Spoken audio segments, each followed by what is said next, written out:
Unbroken, Chapter 1, pages 3 through the top of page 5. The One Boy Insurgency.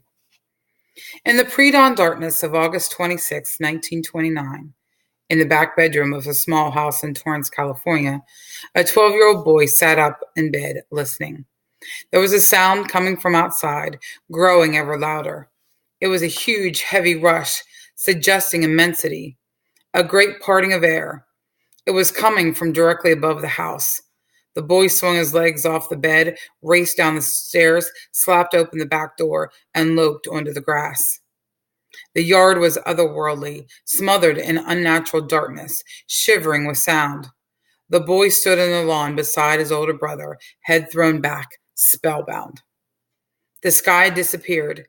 An object that he could only see in silhouette, reaching across the massive arc of space, was suspended low in the air over the house.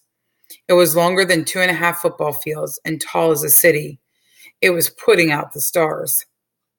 What he saw was the German Graf Zeppelin.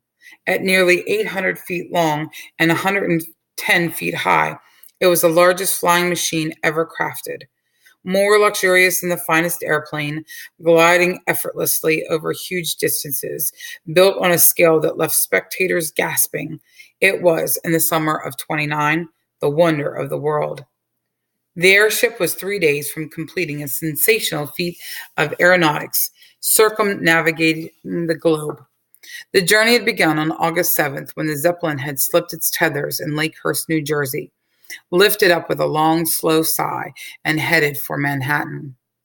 On Fifth Avenue that summer, demolition was soon to begin on the Waldorf Astoria, clearing the way for a skyscraper of unprecedented proportions, the Empire State Building. At Yankee Stadium in the Bronx, players were debuting numbered uniforms. Lou Gehrig wore number 4. Babe Ruth, about to hit his 500th home run, wore number 3. On Wall Street, stock prices were racing toward an all-time high.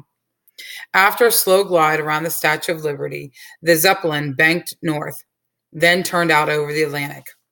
In time, land came below again.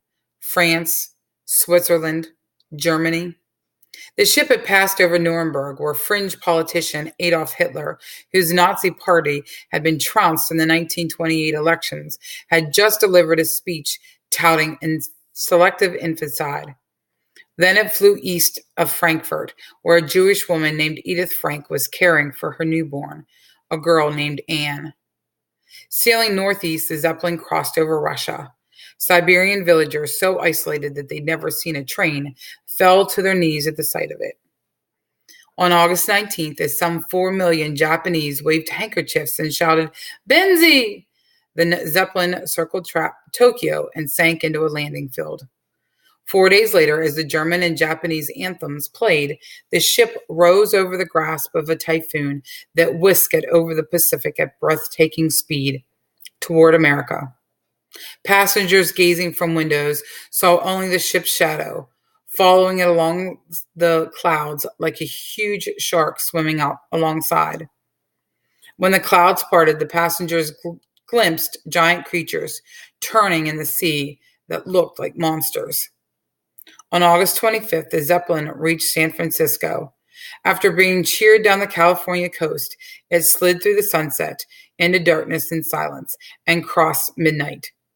As slow as the drifting wind, it passed over Torrance, where its only audience was a scattering of drowsy souls, among them a boy in his pajamas behind the house on Gramercy Avenue. Standing under the airship, his feet bare in the grass, he was transfixed. It was, he would say, fearfully beautiful. He could feel the rumble of the craft's engines tilling the air, but couldn't make out the silver skin, the sweeping ribs, and the fin tail. He could only see the blackness of the space it inhabited. It was not a great presence, but a great absence, a geometric ocean of darkness that seemed to swallow heaven itself.